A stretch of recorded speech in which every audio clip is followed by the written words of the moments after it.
बहुत समय पहले की बात है। एक गांव में एक किसान रहता था। एक दिन उसका उसके पड़ोसी के साथ किसी बात पर झगड़ा हो गया। दोनों ने एक दूसरे को काफ़ी भला बुरा कहा। वैसे तो वो अच्छे दोस्त थे, हमेशा साथ रहते थे, परिवार का भी अच्छा आना जाना था। पर उस दिन पता नहीं क्या हुआ कि किसान और उसके पड़ोसी में झगड़ा हो गया। कुछ समय पश्चात किसान को एहसास हुआ कि ये ठीक नहीं हुआ। मुझे मेरे पड़ोसी के साथ झगड़ा नहीं करना चाहिए था, और ऐसा पड़ोसी जो हमेशा सुख दुख में साथ रहता है, हमेशा परिवार के साथ रहता है, जिसके साथ उसने अच्छा समय बिताया था। ये सोचकर उसे आत्मग्लानि होने लगी। इस आत्मग्लानि को दूर करने के लिए किसान अपने गांव में एक साधु के पास गए।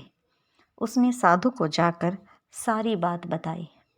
साधु ने कहा, बेटा आप जाओ और बहुत सारे पंख इकट्ठा करके लाओ।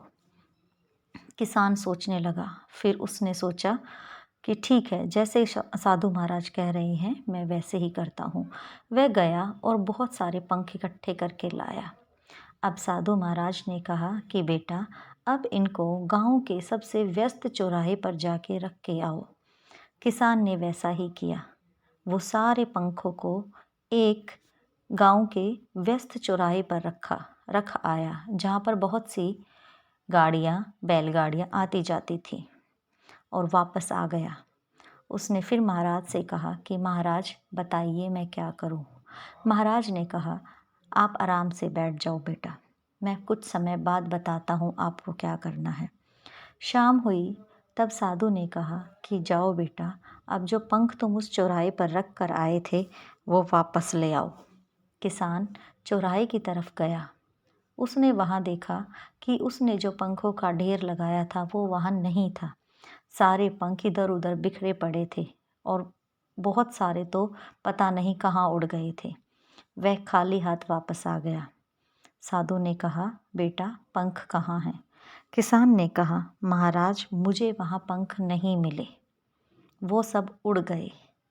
तब साधु ने कहा, बेटा जैसे वो हल्के पंख उड़ गए, दोबारा हाथ नहीं आए, ऐसे ही तुम्हारे कहे हुए शब्द एक बार मुंह से निकलने के बाद हवा हो जाते हैं, वो कभी तुम्हारी पकड़ में नहीं आते।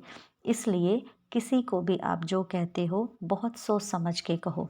अगर अब आपने अपने पड़ोसी से कुछ कहा है तो वो शब्द आप कभी वापस नहीं ले सकते। अगर आपको आत्मग्लानि हो रही है तो आप अपने पड़ोसी से जाके क्षमा याचना करें। दोस्तों, इस कहानी से हमें सीख मिलती है कि किसी को भी कुछ भी कहने से पहले हमें सोचना चाहिए। हम सबको ये ध्यान रखना चाहिए कि हमारे द्वारा कहे गए शब्द दूसरों पर क्या असर डालते हैं। धन्यवाद दोस्तों। ऐसी ही कहानियों और विचारों के लिए चैनल को सब्सक्राइब करें।